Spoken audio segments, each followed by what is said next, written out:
Yeah, Kai, you've come so close and you did your bit today, but ultimately it wasn't enough. Sum up your emotions right now. Yeah, I mean, what can I say? I feel sorry for all the Arsenal fans. For us, we gave our best, but it wasn't enough. How does it feel for you as a team when you have pushed Manchester City this close in the era that they're in, when they're doing what they're doing? They've just created history, winning 4 titles in a row. Yeah, I mean, maybe in 2 or 3 months we can say it was a good fight, but right now I feel like we deserve more, everyone, and wasn't enough at the end, but we go again next year. We've talked all season about the character that this Arsenal team have shown. Did we see that again today after you went behind to come back and win this game? Yeah, we showed again great character. They didn't make it easy for us. Since the first minute, they just played with the time. Every throw on every ball, they take time. It's, my opinion, is yeah, sometimes not fair in football, but we have to accept it. Football is hard, but hopefully we can go again next year and give the Arsenal fans what they what they need, and think what they're all here for. With everything that you've achieved this season, the performances you've put in as well, Kai, how much belief and confidence does that give you that you can go into next season and challenge once again? Right now I can't even think about that. Just so frustrating. When you see all them here, it's tough. But yeah, I can tell them next year we're going to be even a better team, going to be even a better team, and we're going to give everything next year again. And yeah, that's all I can say. We appreciate your time. Thanks, Kai. Well, Martin, it's been a truly incredible campaign.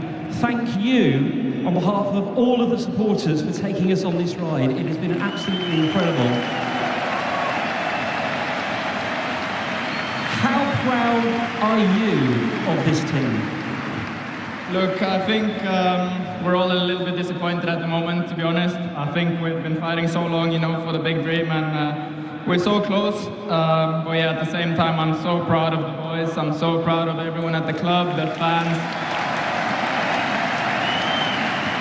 I'm so proud of the progress we're making.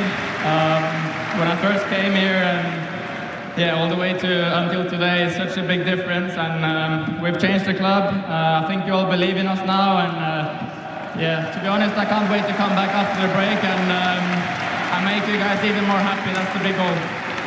Well, that's one of our mottos at Arsenal, isn't it? Always forward. Plenty to take into next season, Martin. Yeah, I think we're on a good way. We were closer than last year. But now we have to use the break and come back even stronger, even more hungry, and we're going to push to win everything. And just lastly, Martin, you mentioned these incredible supporters, both home and away, and Emirates Stadium has been rocking this season. What is your message to our incredible fans, not only here at Emirates Stadium, but all over the world? Yeah, honestly, guys, I can't thank you enough for everything you do for us. The support we have. Away games, it feels like we're playing home, and home games is just a different level. So yeah, we can't thank you enough, and we love you so much, so thank you. Emirates Stadium, our captain. Mikel, you can hear the fans. The connection with the fans and this team is absolutely incredible. That is thanks to you and your team. You must be so proud of your team.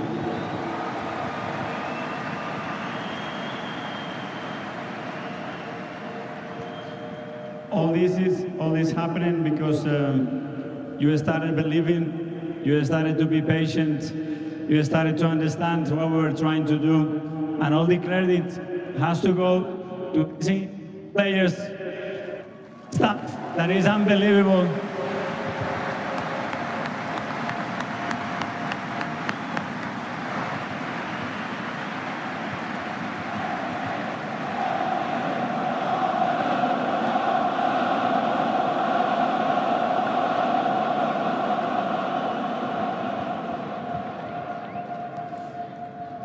I think now it's time to have a break, think, reflect, and And please, keep pushing, keep inspiring this team. Don't be satisfied, because we want much more than that, and we're gonna get it. Thank you so much.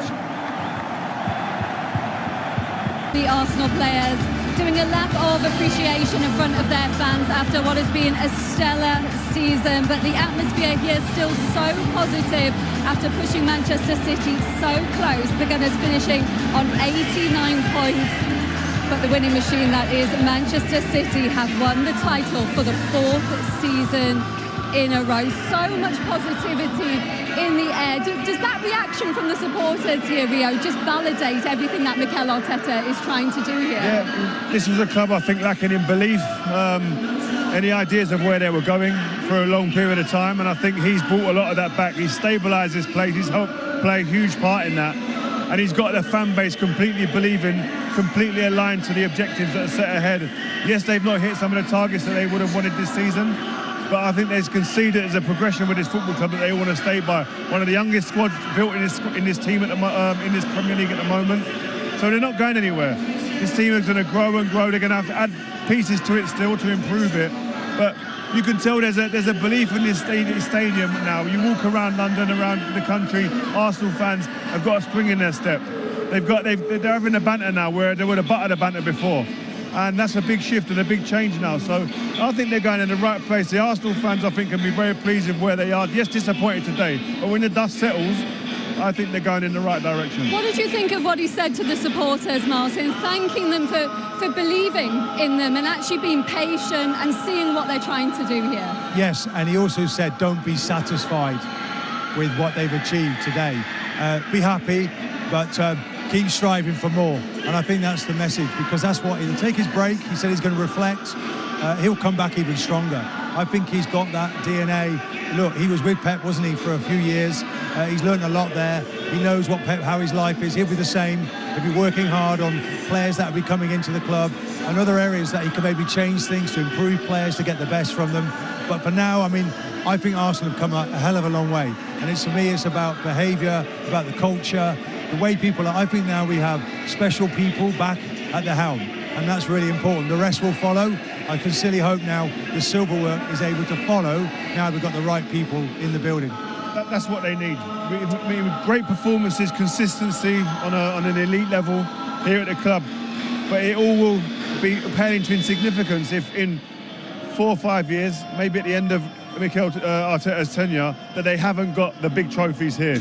They need to produce trophies to go alongside what they're building right now. How long do you think it will last, the patience there? Yeah, that's the million-dollar question. How long are the hierarchy going to allow for this to be the case? If Pep stays and he's here for another 2 or 3 years, it's going to take a huge effort we've never seen before to get over the line before Man City to win the Premier League. So I don't know how long it lasts, being a good second-place runner-up, and how long you last doing that, but he couldn't put this place in a better place now, considering where he came in and where they were at that time. This club was in disarray. You have to build it. It takes time. That sort of Arsenalness in a player. Sometimes it comes from disappointment, sometimes victory. Let's hope those victories and trophies are not too far away. How important was it that they got the win today, Martin, as well? Kai Havertz with the goal. There was a bit of a VAR intervention, but unusually the referee let the goal stand after going to the monitor. And well done, Michael Oliver, because rarely we see referees do that in that situation. Element of luck, look, fresh air shot there from Odegaard, and then they put the ball away. I mean, they had lots of opportunities. Didn't seem to have the cutting edge today. Arsenal in front of goal, Odegaard there, and then it's just a tap. Pleased for Havertz, particularly. I think that's his 20th goal involvement this season, and I think there's only the 5th player to do that on his debut season. So remarkable from Havertz. Michael Oliver, fair play to him. I didn't think I'd see a referee do that at any point, and I think he was right. I think that the character, by the way, of someone like Havertz, I think he was asked, a lot of questions were asked on him. I think there was a lot of people that were negative around him, but he has answered that, and he showed great strength of character, mindset. There's a steeliness beneath what he's kind of lackluster sometimes, the way languid appearance that he comes with, and he's been fantastic for this team. They've been able to rely upon him. Oh, we need a number 9. We need an out-and-out number 9 to get goals. He said, no, come, I'm the guy. He doesn't give much away, Rio, does he? In his appearance, his body language. But we had a really good chat with him, and I got it as soon as I spoke to him. And sometimes we can be critical in the media before we really know the person, and I think he's bonded with the players. I think he came from a Chelsea situation. He was scored the winning goal of the Champions League final. It was almost like turfed out of that club. Difficult situation in the dressing room. He's come here and he's found a warmth in the dressing room, and he's responded to it. And he's now a really key player for Arsenal. And it's credit to the recruitment as well, Rio, because let's be honest, at the start there was a lot of people saying it's a waste of money. Yeah, 100%. And what I loved about this as well, he did have a couple of sticky moments at the beginning, but the way Mikel Arteta backed him publicly, obviously also behind closed doors, means that gives him the platform, the foundations to go and produce what he's produced in the latter stage of this season. So again, recruitment great, but they're then picking people up from it in terms of confidence-wise. That is what managers do, good managers do. I think these are difficult moments, and because you're not really sure how you're supposed to behave, because you haven't won a trophy, but you're getting a warmth from the fans. And this is like this. You build this for the future. It's like, okay, look at the fans. They were brilliant with us last year. We need to do more for them. We need to change this story at Arsenal. And I think, look, Odegaard there, the manager. You see all of that closeness. These are key players, and they're good. Hopefully. I say hopefully, I want them to win like we did. Is it that striker that could be the difference then, Rio? Because they've had the best defence in the league, the best record against the top six. They've got 89 points, which won the title last season. Is it that 20-plus goal a season striker in the league, which they don't have? Saka, the top scorer. Maybe. I mean, these are some of the missed chances in the game, but that could be an element of that, where you go and get someone like a Haaland who's been the difference for City in terms of getting them over the line to win the treble, to get the Champions League, the one that was been the trophy that was so elusive. But was it a 20-goal a season man that didn't enable him to get past Aston Villa a few weeks back? Was it that player that they needed for that game? I don't know. I think that's the job of this club now, to unpick those moments and where they can improve and where the recruitment will be so valuable for this team. It was very interesting after the mid-season break, when everyone was the narrative was, oh, they need a new striker. And then they went away, worked on it, and they found a way to be successful from the players they have right now. And they're scoring goals from all manner of positions. This is kind of Man City 2 years ago, where they don't really need a front player per se. But I think he needs maybe someone, that tool in the box, that player with a bit more pace in that direct position, when sometimes when you can't break down teams, an individual does something remarkable. It'll be really interesting to see the conversations that Mikel Arteta and his management team will be having with the players to build them again, to rebuild them for next season. How are they going to navigate the end of this season and all of the time they have? Yes, some will go to the Euros, but there'll be some who won't be on beaches. That's a great point there. Keep the faith. Yes, trust the process. But how do you now re-engage them again? Like, we can do this. When you've got a manager sending messages out, you need trophies to come with that to reinforce the message as well. They need that to come and follow. And it is draining competing against this Manchester City side. We will be seeing the trophy lift as well from the Etihad. So we're done. 380 games. The last 10 finished like this. Arsenal, as I say, late on through Kai Havertz did their job. They beat Everton by 2-1, but to no avail. Newcastle knew they had to win. They did. 4-2 at Brentford. We'll tell you what that means in a moment. Manchester United winning again as well. 2-0 at Brighton in Roberto De Zerbi's final game in charge. Nottingham Forest, thanks to Chris Wood's 2 goals at his former club, won at Burnley. Chelsea finishing the top 6 after all their topsy-turvy season. They beat Bournemouth by 2-1. Crystal Palace 5. Aston Villa 0. What a job Oliver Glasner has done. It's a hat-trick there for Jean-Philippe Mateta. They were 5 points above the drop zone when Oliver Glasner succeeded Roy Hodgson. They finished in the top 10. They've equalled their best ever Premier League finish, Crystal Palace. Liverpool, as I say, a winning send-off for Jurgen Klopp against Wolves. Luton beaten. We knew they were already relegated anyway at home to Fulham. Manchester City winning when they needed to in David Moyes' last game, of course, with West Ham. Spurs needed a point. They got all 3. 3-0 they won at relegated bottom club Sheffield United, and they are guaranteed a top 5 finish under Ange Postecoglou. Yet another Manchester City party is underway. They're getting used to this. They've certainly got the taste for it. 6 in 7 seasons, 4 in a row. The first English club ever in top-flight history to do that. Serial winners wherever you look, and very shortly indeed. Number 2 there, Kyle Walker, will lift the trophy for the first time as Manchester City captain. But we've seen this before, and no doubt we will see it again, because Manchester City can celebrate again, Michael. Absolutely, fully deserved. It's a long season for these players, fighting on four fronts, but this is the main one, isn't it? This is the one that tests you for a long time, and you can see all the emotion coming out after that marathon that they've just ran, basically. Fully deserved, great team, one that will go down in the history books, one that we'll all debate who's the greatest ever team we've seen in the Premier League, and they certainly come to the forefront of your mind when you're having that conversation. Yeah, we talk about your history, you're a part of it. We talk about the Invincibles all the time, but they are out on their own now for a different reason. 4 titles in a row, and we heard Phil Foden, who's won 6 as a player, saying this one feels extra special. That was the driving force all season. Be the first team to win 4 in a row. It was. Rodri missed some games. We talked about it before. Kevin De Bruyne missed some games, and Phil Foden was never the answer for a long time. But this year, I mean, he answered every single calls. Played high and wide on the left, 10 on the left, on the right, high and wide on the right. It didn't matter. It didn't matter. He found a way to make sure that when Kevin De Bruyne was going to come back, that the team was going to be really high. And so, you know, you have to respect that. But again, Michael said it. You're going back to like what they did is just stupid, really. Like to do it. It's not like you wait every 2 years and then you do it a bit after. They do it all the time. And to be able to beat City, you need to go into the mark of 90, 92, 93 or 4 to win a game. And Liverpool went even higher and City went higher.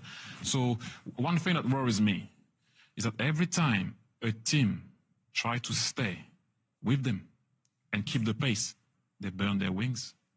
Every time they implode. Have a look at Liverpool. 2 years they didn't implode. They couldn't deal with it. So I hope for Arsenal they're going to be able to stay with that rhythm, because when you follow that rhythm, it's not easy. No. We'll come back. Hello and welcome along to the game between the Manchester City and the West Ham. All of the title race will define on that game, Manchester City and the West Ham, and the Arsenal are also looking for that game. If West Ham beats or equalize the game with the Manchester City, if West Ham beat, then there is no way to talk for the Manchester City title race. All of the title race will be defined on what will be defined on the West Ham clash with the Manchester City. If West Ham beat, then there is a way to the Garner win the title race. Now, if West Ham equalizes the game, then keep in mind that there is a goal difference on which the title race will be defined. Now, 60 goals scored from the Manchester City, while 61 goals scored for the Arsenal side. Now, Gunners need to score 3 goals in that game, 3 or 2 goals scored in that game. So the Arsenal has a lead of 3 goals. If Manchester City equalizes the game with a 2-2, then also the Gunners win the title race on the basis of goal difference. If that situation does not happen, then Manchester City win the title race very easily. If Manchester City wins, then Gunners lost the title race. All of the Arsenal fans wants the West Ham beats the Manchester City today. The clash will also be started on the 8 PM at the Pakistani Standard and local time on the Etihad Stadium, but the Manchester City has a lot of probability to win this game. 89% probability. There's a lot of probability, and every Manchester City fans needs one strike from the Manchester City against the West Ham United, but not an equalizer shot from the Manchester City side. 4% for the West Ham side, 7% draw chances. If you look at the Premier League points table, Manchester City are present at the top, West Ham are present at the 8th position, and the West Ham defender wants to stop Manchester City from the title race. As they have said, Willem de Koval said, Manchester City West Ham United football will be started at 8 PM. Now, if we look at the timeline and the pre-game analysis, in which Manchester City are unbeaten in their last 16 Premier League games against the West Ham since the 2-1 home loss in September 2015. West Ham have lost 15 of their 17 Premier League away games against the Manchester City. Now, if we look at the Etihad Stadium, with the exception being a 1-1 draw January 2008 and 2-1 win for the Manchester City against the West Ham, the competition without ever keeping a clean sheet, 18th at the Emirates Stadium. Manchester City go into this match looking to become the first team in the history of the English top flight to win the 4 titles in a row. It will be the 6th title overall for the Pep Guardiola, along with Sir Alex Ferguson, ever winning more titles in the top flight. Before their 1-0 defeat at the Brentford last season, Manchester City had won their final league games in each of Pep Guardiola's side. First 6 seasons in charge, they have not lost their final league game in consecutive campaigns since a run of 3 between 2005 and 6 and 2007 and 8. So all of this will be depend on the Manchester City and West Ham, as I am repeating again and again, because everything will be defined on the Manchester City and the West Ham clash. So if you look at the match stakes between the West Ham and the Manchester City, there's a lot to say. Head-to-head records between the West Ham and Manchester City. So if you look, 5-game win by the Manchester City and a 1 game has been drawn. No win. For whom? No win for the West Ham side. West Ham beaten from the Manchester City with the 3-1. Moving forward, and 3-0 victory for the Manchester City in the West Ham in the Premier League season 2022-23. Nathan Ake gave them the start with at the 49th minute in the second half. After that, Erling Haaland scored the goal at the 70th. Phil Foden scored the goal at the 85th minute on the Etihad Stadium to take a lead 3-0 against the West Ham side. Now, if we moving forward and share another game in which West Ham level up the game with the Manchester City with a 2-2 draw. Manchester City again beaten the West Ham with a 2-0 victory in season 2022 and 23. A 2-1 draw, a 2-1 win for the Manchester City against the West Ham side. If you look at the games between the Manchester City and West Ham, there's not the biggest win for the Manchester City against the West Ham side. So West Ham needs to equalize the game, or either needs to win this game if they want. The Gunners should win the title race. Gundogan scored the goal at the 33rd minute in that game, and Lanzani scored the goal at the 90+4 minute. Firmino scored the goal at the 90th minute on the Etihad Stadium to take a lead, a 2-1 against the West Ham side. 19 shots played from the Manchester City, 5 shots for the West Ham, 9 for the Manchester City, 3 for the West Ham, and all of this is in front of your eyes.